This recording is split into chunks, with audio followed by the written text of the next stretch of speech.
de gratitud, un afán de gozo, de obediencia delante de ti, Señor, reconociendo que tú eres nuestro Dios, Señor. Ayúdanos, Señor, te necesitamos mucho. Ponemos en tus manos este tiempo, Padre, en el nombre precioso de Jesús. Amén. Amén. Gloria a Dios. Bueno, seguimos entonces con esta serie que estamos iniciando, Jesús, nuestro Salvador, Señor y Maestro. Y vamos a dar una continuación a lo que fue la introducción la semana pasada de por qué es importante que nosotros veamos esta faceta del Señor Jesús como nuestro Maestro. Eso es muy importante que lo tengamos como creyentes.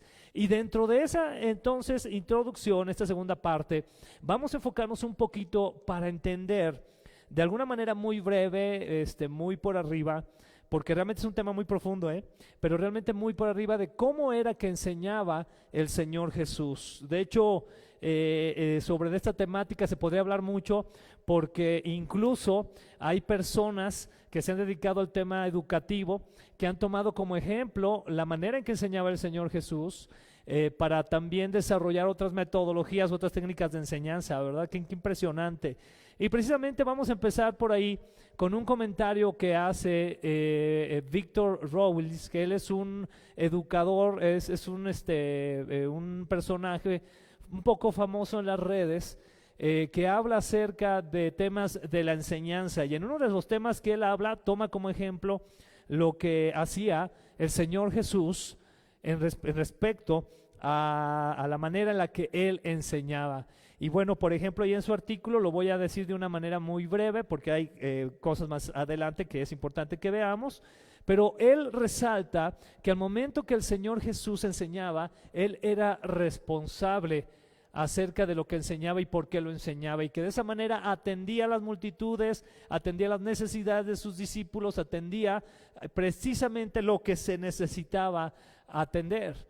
También otra de los aspectos que menciona este educador es que era flexible, e incluso él pone por ahí ejemplos de versículos, ¿verdad? Siendo del área educativa, ¿verdad? Pero tiene que tomar como ejemplo, si va a hablar de Jesús, tiene que referenciar la Biblia sin duda alguna.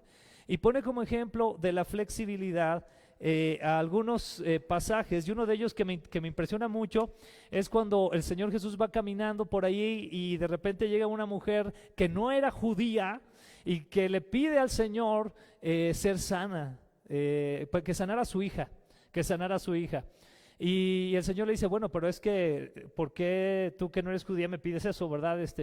Prácticamente diciéndole, pues yo vengo con los judíos. Y la mujer le dice, a ver, Señor, pues si aún los perros, ¿verdad? Se comen lo que cae de la mesa, Señor, pues yo creo que también tú me puedes dar algo a mí. Y por ahí este autor lo toma como una flexibilidad de parte del Señor, ¿no? Como aprovechando eso para dar a entender la gracia de Dios.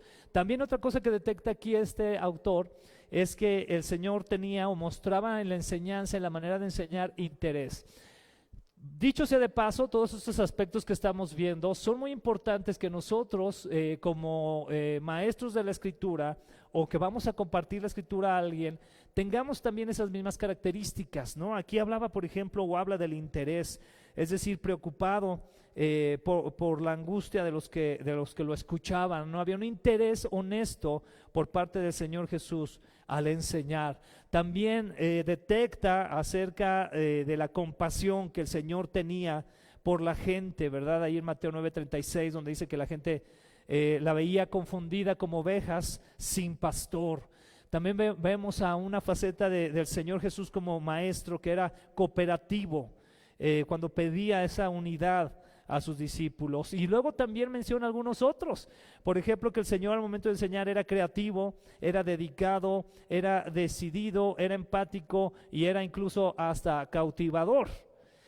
A mí me impresiona mucho cómo lo ven desde esta perspectiva en un área educativa, es decir, alguien que podríamos pensar que no es un teólogo, que no es una persona, un pastor o un maestro de la Biblia, pero que alcanza a percibir estas cualidades del Señor Jesús. Ahora aquí nos entra a nosotros la pregunta como cristianos, ¿nosotros alcanzamos a percibir estas cualidades del Maestro? Sería bueno que lo alcanzáramos a ver, porque al entender cada vez más y más estas cualidades del Señor Jesús, yo les aseguro algo, hermanos, vamos a apreciar más lo que encontramos en las Escrituras, vamos a apreciar más lo que encontramos en los evangelios, porque vamos a ver la complejidad, lo completo, lo hermoso que fue el ministerio del Señor Jesús a través de la enseñanza que Él nos dio como maestro. En ese mismo artículo también este educador menciona sobre la metodología que alcanzaba a percibir y sobre todo ya en el uso práctico de la enseñanza. Dice que, por ejemplo, el Señor Jesús hacía de lo sencillo algo importante, ¿no? El sembrador salió a sembrar. Algo bien sencillo, y lo hacía algo muy importante, porque desde la sencillez de ir a sembrar hablaba de algo muy importante, que era la palabra de Dios, ¿verdad? Y la tierra, el corazón del hombre, etcétera, etcétera. También dentro de esa metodología, pues el uso de imágenes visuales y orales reconocibles por el que escuchaba, ¿no? Como este ejemplo que les acabo de dar. El uso del entorno, ¿verdad? Como el Señor aprovechaba el entorno en el que estaba, ¿verdad? Y a veces les daba ejemplos de lo que estaba alrededor de ellos. El uso también, por ejemplo, de una educación integral, es decir, no una educación solamente basada en la metodología o en la teoría, sino que era integral, porque también se enfocaba a la práctica de lo que estaba hablando. Entonces era integral. Por ahí hay un término en la educación actualmente que se le llama metodología o educación situada.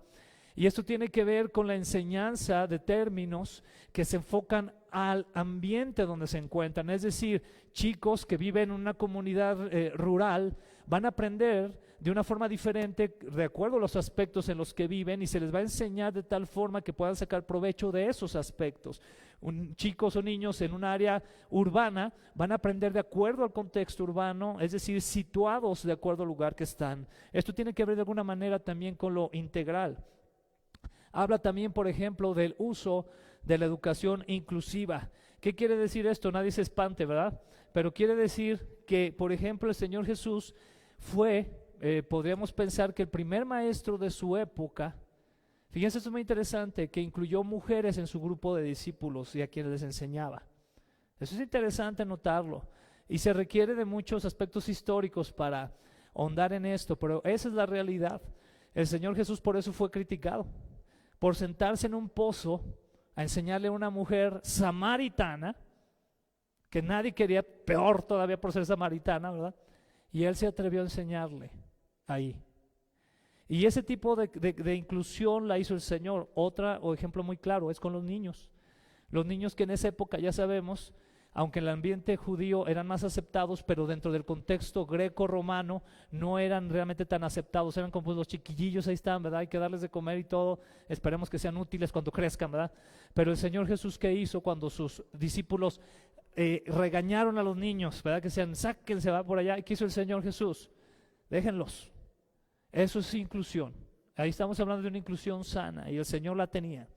Hablamos también de la metodología de una reflexión y pensamiento en los oidores, es decir, el Señor Jesús dejaba sin duda reflexionando a las personas que lo escuchaban, y eso era parte de su metodología.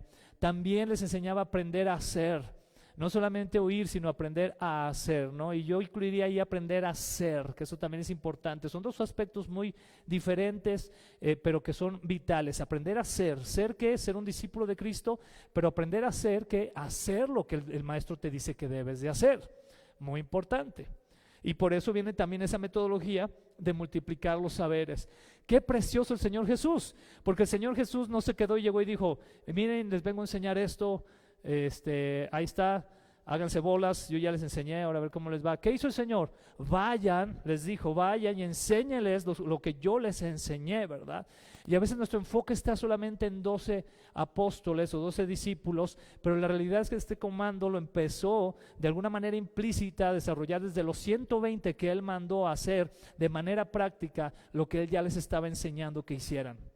Entonces imagínense cómo el Señor multiplicó estos saberes, al grado que hasta la fecha, por eso el Señor mantiene este don de la enseñanza y este llamado del maestro, porque Él quiere seguir multiplicando los saberes. Y eso es algo precioso del Señor Jesús como el maestro. También dentro de esto, de este artículo, se mencionan algunas técnicas también que van de la mano con los métodos y de algo que el Señor usó. Vamos a ver más a fondo adelante. Pero por ejemplo la conferencia, ¿verdad? Es algo que el Señor usó.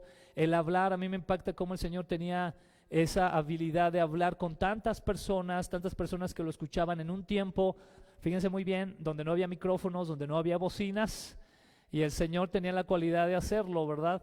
Obviamente se habla de muchos aspectos por ahí interesantes, como los lugares donde enseñaba, el entorno donde estaba, es decir, la calidad acústica.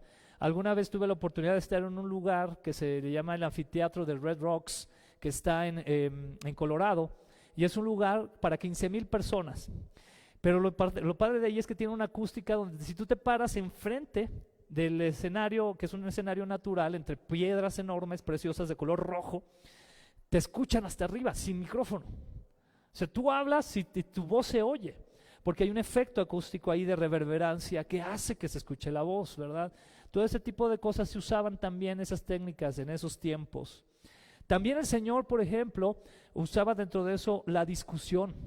Qué interesante es. Atención, hay que tener mucha claridad, ¿verdad? No estamos hablando del pleito, ¿verdad? El Señor usaba el pleito, por eso vamos a pelearnos, no.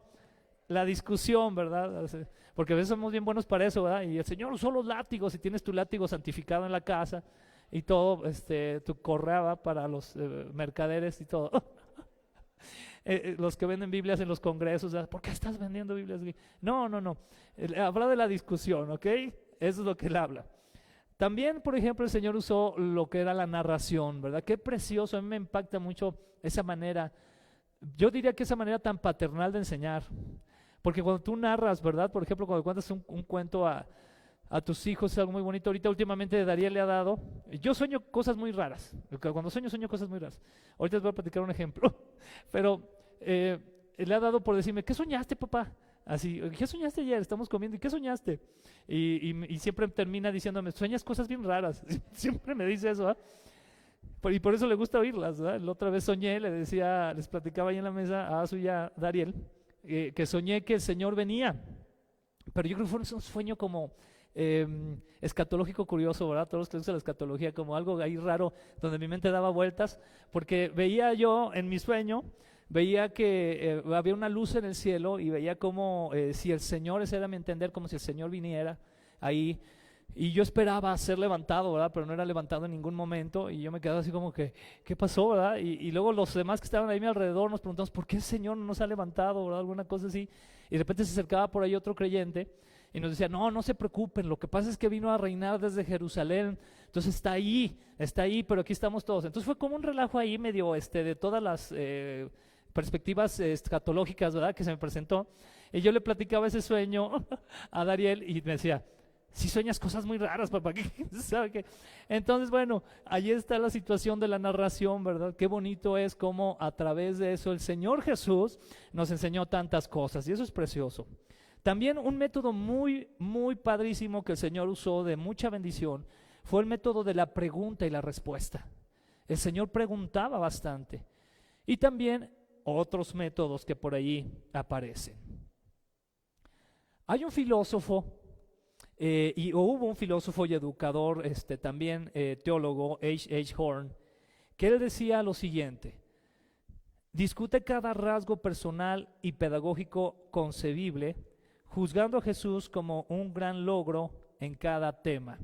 ¿Qué quiere decir esto? Él está hablando precisamente del aspecto desde la perspectiva de enseñanza del Señor Jesús. Voy a repetirlo, es decir, que la enseñanza del Señor Jesús puede ser enfocada desde cada rasgo, o puede verse cada rasgo personal y pedagógico concebible de esto, lo que es lo pedagógico, y se podría juzgar a Jesús como un logro en cada tema. ¿Qué quiere decir? Lo voy a decir en otras palabras. Tú puedes ver, por ejemplo, cuando estudias en relación a la enseñanza, vas a ver que hay metodologías y vas a ver que hay técnicas de enseñanza.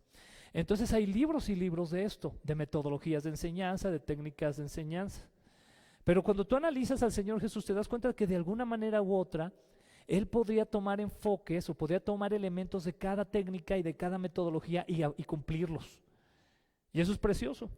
Y esto, sobre todo, aquel que es maestro lo va a comprender un poco más, porque a veces es muy difícil, de acuerdo a la temática que tú quieres exponer, escoger el tema, la metodología o la técnica que debes de enseñar. Por ejemplo, cuando enseñas inglés, hay metodologías, hay una de ellas que se llama Silent Way. Y en esa metodología lo que tú haces es fíjate bien, dar una clase sin decir una palabra. Caray, pues ¿cómo? Pues ¿no se supone que tengo que aprender inglés? Pues sí, pero hay una metodología así que se llama el Silent Way, y de esa manera tú das una enseñanza y que queda clara.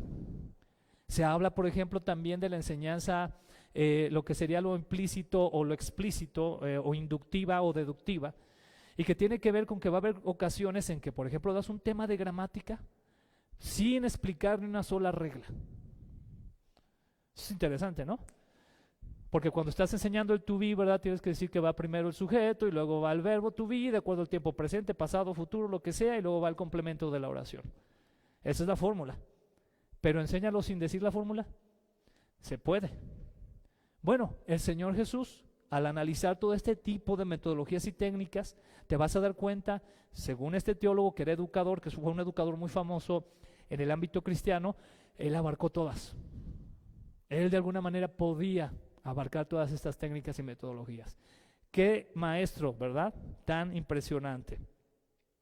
También otro educador y teólogo también, Roy B. Sock, él era maestro de teología, educador, y él dice lo siguiente: aconseja a los educadores de la iglesia que adopten la manera de expresar pintorescas expresiones de Jesús, o más claramente, que utilicen su enfoque narrativo. Qué importante es esto con los niños, ¿verdad? Con los pequeñitos, eso les encanta a los niños, desde el tiempo del franelógrafo, ¿verdad? Que usábamos esos como tipo toallas y pegabas ahí los monos, ¿verdad? Y a veces el mismo mono que era Pedro podía ser también Moisés y podría ser Jonás, pero bueno, nomás le pintabas unos bigotes o algo y lo seguías usando. Pero narrabas, y eso es bien enriquecedor también para los pequeños, pero les tengo una noticia, también para nosotros. Amén. Aprendemos mucho al momento de escuchar las narrativas. Eso es lo precioso también de aquellos ministerios que usan, por ejemplo, películas, que usan caricaturas para enseñar, ¿verdad? ¿Cómo se llaman estos hermanos que son muy famosos, que los que hicieron, ¿cómo? Que son los que hicieron lo de, tan famosos que no me acuerdo de ninguna película, no puede ser. Los que hicieron, por ejemplo, la de Prueba de Fuego, Reto de Gigantes. ¿Henrik? Ok, los hermanos Henrik. Bueno, me encanta su ministerio porque de alguna manera yo lo considero un enfoque muy bien situado teológicamente, pero también lo considero muy narrativo, muy bonito, como la historia del muchacho que juega fútbol americano y cómo lo van, y el coach frustrado y después ya se desfrustra y todas esas situaciones. Entonces tú notas cómo él usa ese tipo de elementos y es precioso usar esos elementos. Yo creo que debemos de tratar de desarrollar más, ¿verdad? Para poder enseñar así la escritura, que es algo de las cualidades, entre paréntesis lo digo, que vemos muy presentes en personajes como por ejemplo C.S. Lewis, ¿no? Precioso la manera en que él narra. Les voy a recomendar, hay una trilogía aparte de todas las trilogías que maneja él para niños, por ejemplo, bueno, son como 6, 7 libros de lo que es el de Narnia, pero ya para lo que se le llama ciencia ficción, algo así se le llama, ciencia ficción narrativa para adultos, así se llama. Tiene una trilogía que se llama la trilogía cósmica. Y ahí tú ves esa trilogía y él habla parece tipo Star Wars la trilogía, ¿verdad? Imagínate, el primer libro se llama El escape del planeta silencioso. Pero ahí él mete elementos bíblicos muy interesantes que tú tienes que analizar, ¿verdad? Y después el otro se llama, creo que El regreso a Perelandra. O sea, títulos sí que dices, ¿qué, verdad? Está usando la narrativa para hacerlos. Yo te aseguro que si empiezas a leerlo te vas a enganchar y vas a querer terminar los 3, ¿verdad? O eso es bueno también, como también en algún momento para leerlo con los hijos ya adolescentes, jóvenes, también es un buen material. Todo esto lo vemos en el Señor Jesús. Vemos cómo Él, teniendo ese don tan precioso de la enseñanza, nos deja no solamente a nosotros enseñanzas para honrar al Padre, sino que también nos deja ejemplos de cómo nosotros podemos desarrollar este llamado. Y yo creo que de alguna manera u otra, en un nivel u otro, cada uno de nosotros sería bueno que tomáramos la responsabilidad de ver cómo el Señor Jesús lo hacía, para de esa misma forma también reproducirlo al momento de llevar las buenas nuevas del Evangelio o enseñarle a alguien alguna temática de la Escritura. Eso creo que es muy importante.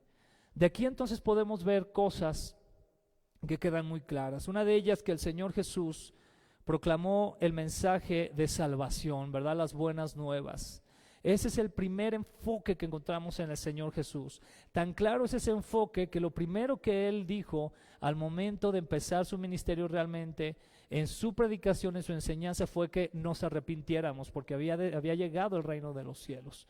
Habló de arrepentimiento y eso es una de las partes importantísimas del mensaje de salvación. Y a partir de eso también pues vemos al Señor que nos enseñó y nos instruyó. Él nos sigue enseñando y nos sigue instruyendo. Me encanta esta imagen que aparece ahí porque vemos como una separación de grupos. ¿Se dan cuenta en esa imagen eso? Vemos por ahí a un grupo sentado, ¿verdad? ¿Quiénes podrían ser ellos? Muy probablemente los discípulos, ¿verdad? La gente que estaba más cerca del maestro. Y vemos por un lado a quiénes, a los fariseos, los criticones de siempre, ¿verdad? Estaban, ¿verdad? Echándole tierra al maestro. Y por otro lado, ¿quién vemos atrás de él? A las demás personas escuchando. Qué importante. ¿Y saben qué? Que en la enseñanza va a haber estos tres grupos. Grupo de personas que sean muy cercanas a querer crecer en la palabra del Señor, y un grupo de personas que esté siempre tratando de derribar el mensaje de salvación como hoy en la actualidad se presenta tanto, y también un grupo de personas que esté como queriendo escuchar y que de ahí van a surgir quienes el Señor llame para salvación. Pero esto va a estar presente y nosotros debemos estar preparados. Ahí vemos a un Señor Jesús que está hablando para quienes, para un grupo en particular, para todos. Él está hablando para todos y eso es muy importante tenerlo en cuenta. De aquí vamos a ver esto. Tres enfoques que engloban las enseñanzas del Señor Jesús. Estos tres enfoques es como donde podríamos hablar de los tres grupos principales o métodos principales que el Señor usó en su enseñanza. El primero pues son las parábolas. Vemos la Escritura con muchas parábolas. El Señor usando constantemente esto para enseñar. Pero también vemos una enseñanza bajo el contexto cultural. ¿Saben qué hizo el Señor Jesús? Algo muy importante, muy interesante. Retó al liderazgo de su época. Eso es una realidad. Por eso fue llevado a la cruz. Obviamente sabemos que esto tiene un contexto profético y del plan de salvación del Señor. Pero la realidad es que al retar al liderazgo de su época causó esto. Cosa muy interesante que está comenzando a suceder. Justo el día de ayer, y yo creo que no es coincidencia sino diosidencia, por ahí en el Facebook me llegó una invitación a comprar un libro de Abraham Müller creo que se llama, y el libro se llama La tormenta que se avecina. Y esto tiene, ya se imaginarán, tiene que ver mucho con las tormentas ideológicas que vienen en camino. Actualmente, ahorita estoy tomando un curso en la universidad que se llama Desconstruyendo y Construyendo tu Masculinidad, ¿verdad? Y bueno, ya aquí con esto les quiero decir lo siguiente, ya el maestro ya me sueña, ¿verdad? Porque obviamente toda esta ideología viene como parte de esa enseñanza que trae en sí un humanismo tan fuerte en sí mismo, que definitivamente deja a un lado todos los preceptos del Señor.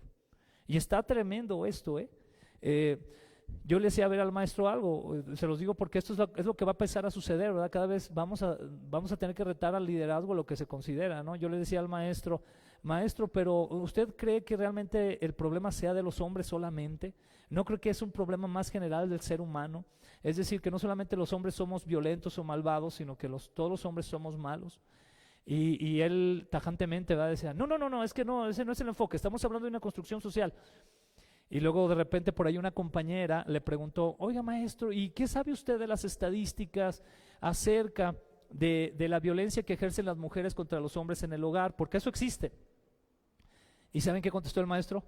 No, pues yo no he visto ninguna estadística. Y les estoy hablando de una persona que tiene una maestría en sociología, si no me equivoco, Y él tajantemente dijo, no, pues no he visto ninguna. Gracias de Villar. Ya te cansé con mis garrasperas, ¿verdad? Decía, le voy a llevar agua. Gracias. Y él mencionaba eso, ¿no? A mí eso me causó, dije, wow, ¿cómo puede ser un académico decir eso, ¿no? Entonces, yo luego le digo yo a su para mis pulgas, busqué luego INEGI. Paz, las estadísticas ahí, violencia de las mujeres contra los hombres. Y puse el artículo en el chat. Aquí están las estadísticas, maestro. Alejandro Marín nos dice que aquí están las estadísticas. Gracias, Alejandro Marín. Y ya puse eso, ¿no? Y luego en un siguiente tema surgió que se hablaba acerca, pues de esta, es decir, todo lo que el hombre es por culpa de la sociedad. Ese es el tema. Ese es el tema. Pero nosotros sabemos que va más allá, que va más profundo, ¿verdad? Sí es cierto, hay factores, pero no es solamente eso. Entonces le comentaba, bueno, maestro, ¿y usted qué opina del aspecto genético? ¿Cómo traemos eso en nuestros genes, el ser violentos? No, pues es que no he escuchado, igual, la misma actitud, no he escuchado nada de eso. Y otra vez, pues para mis pulgas, ¿verdad? Entonces me puse a buscar y encontré un artículo de una base de datos que se llama Springer Link, que es una base de datos científica con décadas de reconocimiento, donde el tema se llama el gen de la violencia, así se llama. Y lo pongo, ¿no? Pues esa fue la gota que derramó el vaso, ¿ah? Porque ya de plano me dijo, ¿sabes qué, Alejandro? Te veo muy contreras en mi curso, entonces te voy a pedir que te enfoques. ¿Okay? Hay un reto, ¿sí me explico? Hay un reto. Y fíjense, obviamente aquí yo no le estaba expresando nada todavía bíblico, ¿eh? O sea, es decir, me refiero en referencia bíblica como tal. Claro que está todo implícito, pero todavía no. O sea, pienso hacerlo en su momento, si es que todavía me dejan seguir, ¿verdad? Asistiendo. Pero porque faltan como 5 miércoles o 6 todavía, son cada miércoles. Pero fíjense, esto va a ser bien común. Esto va a ser común. Y nosotros debemos de estar listos. Debemos de estar listos, hermanos, porque esto va a ser cada vez más común, ¿verdad? Yo estoy orando mucho porque APB se convierta en algo así, ¿verdad? Que hable de esos temas así con claridad, ¿verdad? Y tenemos una gran labor, le echan porras, ¿ya viste, amigo? Y tenemos una gran labor que realizar, ¿verdad? Y les pido mucho que, de verdad, de corazón les pido esto, hermanos, oren mucho por Toño, de veras, porque como dice el hermano Abraham Müller en su título de su libro, sí se avecina una tormenta, ¿eh? Y si no estamos preparados, nos van a comer y sabemos que la iglesia va a prevalecer, lo sabemos. Pero parte ahora del llevar el evangelio, hermano, ya no solamente va a ser llevar el mensaje como tal, que sabemos que el Espíritu Santo hace la obra, no va a ser llevar ya solamente una defensa apologética religiosa, sino ahora va a ser también llevar una defensa de las ideas. Y esto se torna más complejo, pero lo podemos en el Señor, amén. Lo podemos en el Señor. Entonces, siempre va a haber una enseñanza también bajo un contexto cultural, que era lo que el Señor también hizo, el Señor Jesús. Y usó también la enseñanza bajo simbolismos y eventos, ¿verdad? Qué importante esto, hermanos. El Señor Jesús enseñaba a través de las acciones simbólicas y prácticas. Por ejemplo, al tocar a los intocables, al leproso que nadie se le quería acercar, a la mujer que se le consideraba un artículo de tercera, así se le consideraba. Convivía con los repudiados, ¿verdad? Con los publicanos, los fariseos, en cuestiones de que había gente que pues no los quería de todas formas, con las prostitutas. Él convivía con ellos, interesante. Al alimentar a las multitudes, aquí viene algo precioso, a lavar los pies de sus discípulos. Qué enseñanzas, ¿verdad? Wow, qué precioso, ¿no? Sentarse a lavar los pies del Señor y poder a partir de eso sacar libros y compendios de enseñanza. Lo que el Señor Jesús nos quería enseñar. Lo que es servir, lo que es ser humilde, lo que es ser sencillo, lo que es entregar, ¿verdad? Y ver por aquellos que estás tú virtiendo algo. Eso es algo precioso. Vamos a continuar. El pastor Peter Amsterdam, en una serie que tiene muy interesante, si la quieren buscar por ahí en algún momento, esta serie se llama Jesús, su vida y mensaje. Habla de 9 técnicas específicas de la enseñanza del Señor Jesús, y les quiero mencionar estas también como entrando ya a esta última casi parte de la predicación de hoy. Es muy interesante cómo él lo desglosa. El primero de ellos, las primeras ya técnicas con precisión o métodos que usó, uno de ellos es la exageración. Así vamos a llamar la exageración.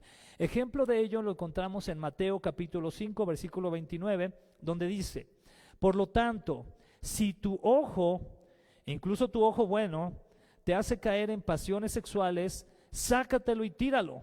Es preferible que pierdas una parte de tu cuerpo y no que todo tu cuerpo sea arrojado al infierno. Si la enseñanza aquí del Señor Jesús fuera literal, ya estuviéramos varios tuertos o ciegos, ¿verdad? Ya no tuviéramos un ojo u otro, ¿no? ¿Por qué? Porque aquí el Señor está hablando de una exageración. Obviamente el Señor no se está refiriendo a que se hiciera esto de manera literal, ¿verdad? ¿Sí me explico, hermanos? Sino que está exagerando. O sea, el Señor está diciendo, sácate eso, o sea, de alguna manera haz algo, es decir, haz algo radical, algo drástico para apartarte de eso. Es lo que el Señor dice. Por ahí en la película de, precisamente de la de Prueba de Fuego, trayendo a cuenta películas, el protagonista, ¿verdad?, que tenía problemas con la pornografía, que hace al final, ¿verdad? Saca la máquina, ¿verdad? Y creo que hasta de un batazo, no sé qué, algo así, y el vecino siempre se quedaba así viendo qué le pasa a este cuate, pero la avienta, ¿verdad? Exactamente, ahí está arrancando un ojo. Ahí está arrancando un ojo, ¿verdad? Esa es la exageración, y el Señor usó este tipo de metodología de la exageración. Después nos habla también de otra manera, que era usando lo que es la hipérbole. Un ejemplo de ello es Mateo 23, 24, cuando dice, por ejemplo, guías ciegos cuelan el agua para no tragarse por accidente un mosquito, pero se tragan un camello. Es otro tipo de exageración, como también agrandando una situación para que quede todavía más clara, ¿verdad? Dice, guías ciegos cuelan el agua para no tragarse por accidente un mosquito. ¿Cuándo has visto a alguien que haga eso? O sea, o alguno de nosotros tenemos el jarrón de agua, ¿verdad? Y decimos, ay, pues por si se fue un mosquito o algo, pues deja agarro la coladera y en el vaso antes de tomármelo, por si se fue un mosquito. Pues nadie lo hacemos, ¿verdad? Pero da a entender esa actitud exagerada que tenían en ese caso los fariseos, ¿verdad? O también la segunda parte, ¿no? Dice, pero se tragan, ¿qué? Un camello, ¿verdad? O sea, como que cuidando, así que todo lo que ellos cuidaban, ¿no? Lavarse las manos antes de tocar los rollos. Dice, pero bien que se pasaban haciendo cosas que desagradaban a Dios, ¿verdad? Que representan a ese camello, ¿verdad? Cuelas al mosquito, pero ¿qué tal un camello? Entonces usaba este tipo de ejemplos el Señor Jesús para enseñar. Otro también método fue el juego de palabras. Esto es muy interesante, hermanos, porque esto casi no se ve, porque tiene que ver mucho con el arameo que se usaba en ese tiempo para enseñar la escritura. Es decir, el Señor Jesús, que hablaba en arameo mayormente en sus enseñanzas, hacía juego de palabras. Ahí les va un ejemplo.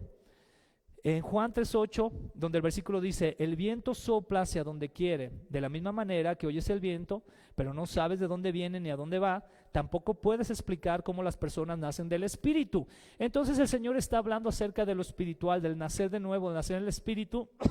Pero atención, la palabra en arameo que se usa tanto para espíritu como para viento, la misma palabra es la palabra ruah. Ruah. Entonces aquí el Señor hace un juego de palabras a propósito, y lo que dijo fue como el ruah sopla hacia donde quiere, de la misma manera que oyes el ruah, pero no sabes de dónde viene ni de dónde va, tampoco puedes explicar cómo las personas nacen del ruah. Es un juego de palabras. Qué padre, ¿verdad? Qué padre. O sea, sería bueno tomar unas clases de arameo o algo así para como poder captar algunas de ellas, porque deja un aspecto, fíjense muy bien, aquí incluso es hasta un aspecto poético, porque este tipo de elementos se usan mucho en la literatura, en cuestión de la creación, por ejemplo, la poesía compleja, la poesía bien hecha, no la poesía ahí nomás, que tus ojos se parecen a las estrellas y cosas. Pues no, o sea, sino la poesía compleja, vas a ver este tipo de elementos. Entonces el Señor usaba eso, porque precisamente, ¿sabes qué sucedía cuando escuchaban las personas esto? Pues se les quedaba en la mente. Porque estaba usando un elemento muy claro, ¿verdad? O sea, el rúa, y ya se les quedaba incluso como un dicho, ¿no? Era fácil incluso de memorizar esto. Qué precioso que el Señor usaba también esto. También nos menciona como punto 4 el simil. que viene de ahí viene la palabra similitud, similar, etcétera, ¿verdad? Que es la comparación entre dos cosas distintas, pero usando un conector o un par de conectores. Los conectores serían las palabras como o la palabra cuál. Y tenemos el ejemplo de Mateo 10:16. Miren, los envío como ovejas en medio de lobos. Por lo tanto, sean astutos como serpientes e inofensivos como palomas. Ahora, perdón por la pregunta tonta que voy a hacer, ¿ok? ¿Está bien? ¿Hay aquí alguna paloma, alguna oveja o alguna serpiente entre nosotros? Por ahí levantaron la mano. No, ¿verdad? O sea, es decir, el Señor está haciendo así, no, pues yo, pero le estoy pidiendo al Señor que me ayude, ¿verdad? Con esa lengua bípida, ¿verdad? Alguna cosa así, ¿verdad? Lo que sea. Pero el punto es aquí el siguiente: el Señor está haciendo una comparación, ¿verdad? De algo con otra cosa, ¿verdad? Para que lo podamos entender. Es decir, hace una similitud. Y en este versículo es muy interesante porque el Señor nos dice que nos envía como ovejas en medio del lobo, ¿no? Entonces, ¿qué te está diciendo? Listo, porque tú eres una oveja, el lobo te puede comer, te puede atacar, te puede hacer daño, entonces vas ahí en medio de los lobos. Y luego dice, pero sea astuto como ¿qué? Como una serpiente, ¿verdad? Y hay algunas personas que dirían, ay no, ¿cómo? Eso es del diablo. Espérate, o sea, el Señor está haciendo ahí el ejemplo, ¿verdad? La serpiente, desde la misma escritura enseña que ha sido astuta, ¿no? Que era un animal astuto, inteligente, y lo es. Entonces, sea astuto. Eso nos hace mucha falta a los cristianos, ¿sabías? Y hablando de estos temas más, nos va a hacer falta todavía ser astutos. Tenemos que ser astutos. Y enseguida dice, pero al mismo tiempo, sé inofensivo como una paloma. Qué padrísimo, ¿no? Cómo el Señor usa entonces estos elementos para comparar y dejarnos una enseñanza usando el símil. También el Señor usa la metáfora, que es una comparación implícita. Esta es una comparación, pero en esta comparación ya no vas a ver que utilice las palabras como, ni las palabras que mencionamos hace un momento cuál. O sea, como cuál, sino que ahí es implícito. El ejemplo está en Mateo capítulo 5, versículos 13 al 14, y dice así: ustedes son la sal de la tierra. Se fijan que ella no dice son como la sal, ¿verdad que no? ¿Qué dice? Son la sal de la tierra. Ahí sí ya está diciendo son la sal. Pero ¿para qué sirve la sal si ha perdido su sabor? ¿Pueden lograr que vuelva a ser salada? La descartarán y la pisotearán como algo que no tiene ningún valor. Y luego el 14. ¿Ustedes qué? Son, no dice tampoco son como la luz, no, dice son la luz del mundo, como una ciudad en lo alto de una colina que no puede esconderse. Eso es una metáfora. Tú eres como la sal de esta tierra, somos como la sal de esta tierra y somos como ¿qué? Como la luz de este mundo. Amén. Es esa metáfora que el Señor usa. También el Señor usó lo que es el proverbio, que son enunciados breves y expresivos. En Mateo 6:21 tenemos un ejemplo. Donde está tu tesoro, ahí estarán también los deseos de tu corazón. Muy sencillo, ¿verdad? Donde está tu tesoro, ahí estarán los deseos de tu corazón. Porque es un proverbio, y como el Señor usó muchos en su momento para enseñarnos. Otro muy interesante, que viene es muy interesante también, el enigma. En Marcos capítulo 14 versículo 58 encontramos lo siguiente, fíjense bien, dice así: nosotros lo oímos decir, yo destruiré este templo hecho con manos humanas y en 3 días construiré otro, no hecho con manos humanas. ¿Cómo entra ya el enigma, el uso del enigma? Pues que todos los que escucharon se quedaron pensando, ¿y cómo le va a hacer, verdad, para construir un templo que tardaron tantas décadas en hacerlo? ¿Y cómo le va a hacer para construirlo en 3 días? Pues entonces ahí entró el enigma, ¿sí?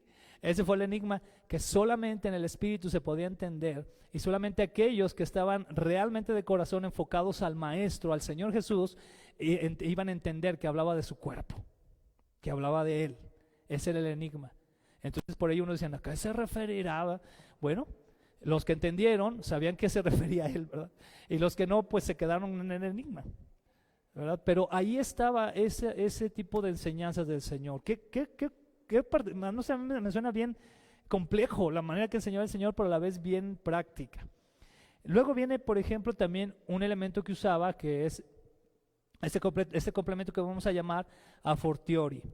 donde se menciona que va de menor a mayor en algo que quiere él explicar.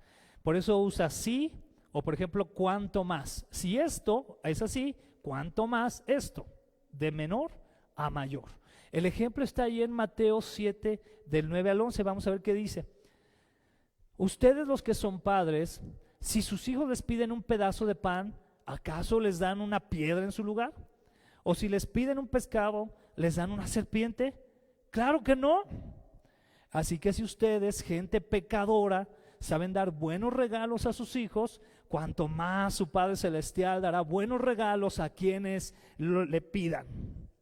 Entonces va de menos a más, ¿verdad que sí? De menos a más. Y es la manera en la que se le conoce como un a fortiori. Vamos a continuar para ir cerrando.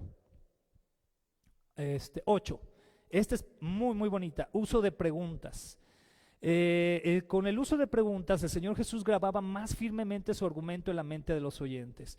Tenemos Lucas capítulo 36, capítulo 10, versículos 36 al 37. Dice así: Ahora bien, ¿cuál de los tres te parece que fue el prójimo del hombre atacado por los bandidos? Estamos hablando de la parábola, ¿verdad? Del hombre que fue asaltado, ¿verdad? Del buen samaritano. Entonces dice, el hombre contestó, el que mostró compasión. Entonces Jesús le dijo, así es, ahora ve y haz lo mismo. Entonces está usando la pregunta, ¿cuál de los tres te parece que fue el prójimo del hombre atacado por los bandidos? Pero dentro de las preguntas, así como esta, el Señor ampliaba todavía más la técnica. Por ejemplo, dentro de la metodología de las preguntas, él usaba una técnica que era la contrapregunta. La contrapregunta. En la contrapregunta, en el ejemplo en Marcos 11, 28 al 30 dice, ¿con qué autoridad? Le preguntan al Señor, ¿verdad? Que le querían poner ahí también una trampa. ¿Con qué autoridad haces todas estas cosas? Le reclamaron. ¿Quién te dio el derecho de hacerlas? Les diré con qué autoridad hago estas cosas si me contestan una pregunta. Respondió Jesús. Déjame ver de aquí que se me perdió en esta parte. ¿La autoridad de Juan para bautizar provenía del cielo o era meramente humana? Contéstenme. Entonces ahí con una contrapregunta, ¿verdad? Y no le pudieron responder porque decían, si respondemos esto, nos va a ir así, si respondemos aquí, nos va a ir así. Entonces Jesús les dijo, bueno, pues entonces se quedan con su pregunta, con permiso, y ya, ¿verdad? Porque no pudieron responderle. Y también dentro del uso de las preguntas, podemos ver que el Señor usó preguntas retóricas, preguntas, es decir, que no formulaba con la finalidad de obtener una respuesta verbal, sino solamente dar peso a una afirmación. Este tipo de preguntas iban no esperando obtener una respuesta, sino solamente esperaban afirmar algo, darle firmeza a una enseñanza. Aquí viene Marcos 9:19. Jesús les dijo, gente sin fe, ¿hasta cuándo tendré que estar con ustedes? ¿Hasta cuándo tendré que soportarlos? Tráiganme al muchacho. O sea, el Señor ahí no esperaba que los discípulos dijeran, Señor, pues aguántanos una semana más. O sea, no, ¿verdad? O hasta pasado mañana ya nos dejas de soportar. No. Obviamente es una pregunta donde les está dando a entender, crezcan en su fe. Crezcan en su fe, ¿verdad? Incluso les está enseñando de alguna manera, va a haber un tiempo en que ya no voy a estar yo físicamente con ustedes. ¿Qué van a hacer en ese momento? ¿Qué va a suceder? Entonces va una enseñanza implícita también. Finalmente, el método número 9 que menciona el hermano Amsterdam son los actos figurativos, que son acciones concretas con una enseñanza. Fíjense muy bien, acciones concretas con una enseñanza. Ya es algo con lo que en tu vida, con tus hechos, con tu ejemplo, tú das una enseñanza. Lucas 19, del 5 al 6 dice, cuando Jesús pasó, miró a Zaqueo. ¿Ya sabemos dónde estaba Zaqueo? En un árbol, ¿verdad? Agarró el mejor árbol. Dice, y lo llamó por su nombre. Esto debe de haber sido algo impactante, ¿no? Que lo ve y le dice, Zaqueo, le dijo, baja enseguida, debo hospedarme hoy en tu casa. Zaqueo bajó rápidamente y, lleno de entusiasmo y alegría, llevó a Jesús a su casa. ¿Te imaginas eso en la actualidad? ¿Verdad? Es como si el Señor Jesús en nuestros días estuviera, ¿verdad? Y de repente por ahí algún personaje del gobierno, por ejemplo algún encargado de Hacienda se subiera a un departamento y estuviera ahí en el ¿cómo se dice? En el balcón, gracias, en el balcón del departamento, esperando que lo vea Jesús, ¿no? Entonces va Jesús caminando y tú conoces, toda la gente de ahí conoce que ese hombre se ha robado de ahí de Hacienda. Que los impuestos que te quitan, ¿verdad? Ese 10-15% que tanto nos duele cada quincena que nos quiten, probablemente él se lleve una parte. Y tú ves al Señor que ha hablado de libertad, de salvación, que ha dado vista a ciegos, que ha alimentado la multitud, que ha sanado a gente enferma y que tú la estás siguiendo y dices, Señor, es la esperanza que necesitamos. Y tú ves a ese hombre caminando y que voltea a verlo y enfrente de toda la multitud le diga, hey fulano, bájate de ahí que quiero ir a tu casa. Pues está grueso, ¿no? Porque por un lado, muchos dirían, pues como dijeron, ¿verdad? Mira con quiénes se junta, ¿verdad? Con los publicanos, con los pecadores, ¿verdad? Y ya dejaron de seguirlo. Y otros en el espíritu muy probablemente pudieron haber entendido, wow, qué amor del Señor, porque está acercándose aún a aquellos a los que odiamos. Qué tremendo. Actos figurativos. Yo creo que este es uno de los elementos que más deberíamos de estar practicando los creyentes al momento de enseñar la Escritura. Ahora tú vas a decir, bueno, esta predicación que pues parece una clase, ¿verdad? Más que una predicación. Pero aquí debemos de preguntarlos entonces, ¿cuál es la aplicación de este mensaje?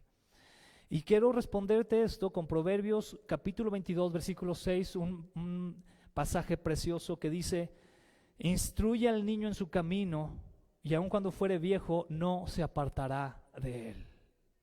Tú y yo debemos de tener esa consigna. Actualmente nuestros hermanos, y les digo esto para que oren mucho por esto, hermanos, eso es algo muy importante. Pero actualmente nuestros hermanos Memo y Daniel van a estar apoyándonos, representando la iglesia en un evento, no voy a decir nombres, pero es un evento ¿cómo se dice? Multitudinal, para mucha gente, donde se lleva el evangelio. Pero a veces al llevar el evangelio hemos cometido el error de pensar que basta con ir, poner un templete, aventarte unas canciones, decirles a todos que oren esto. Vámonos, ya llevamos el evangelio y a ver, ¿cuántas personas levantaron la mano? Pues contamos 100,000. Wow. Y ya nunca más los viste, nunca más los atendiste. Y peor aún, no tuviste realmente la oportunidad de ir con ellos de manera directa y explicarles con más firmeza el evangelio. Y aquellos que fueron atraídos por el Espíritu de Dios, decirles, ¿sabes qué? Quiero discipularte, quiero que crezcas en el Señor. Entonces tenemos estudios bíblicos acá, o te puedo ver en un café, o vamos organizándonos, lo que tú quieras, y vamos a crecer en el Señor. Instruye al niño en su camino.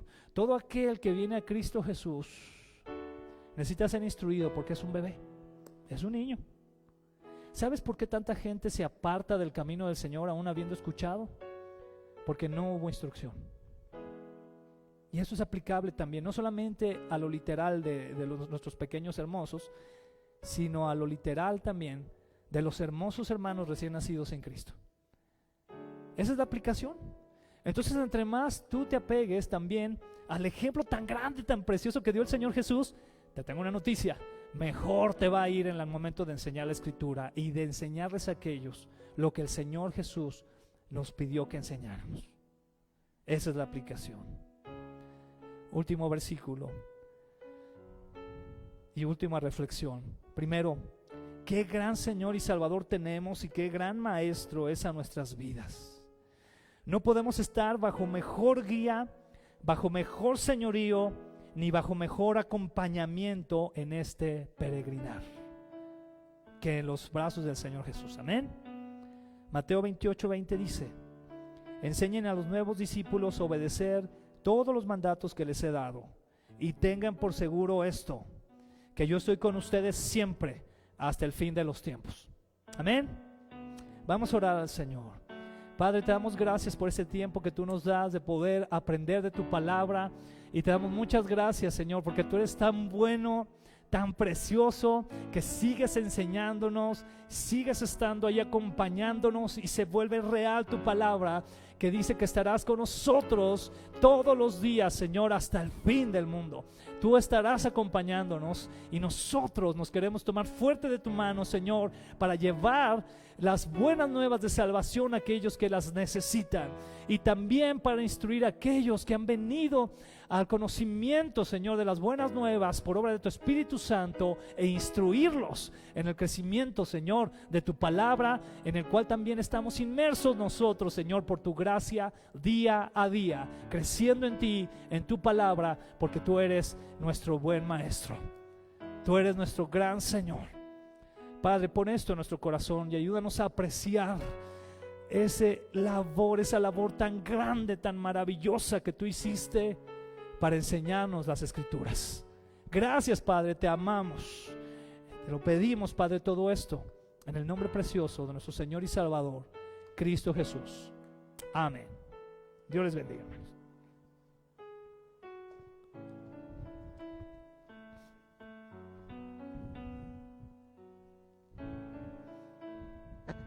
Muy bien, hermanos, pues entonces vamos a pasar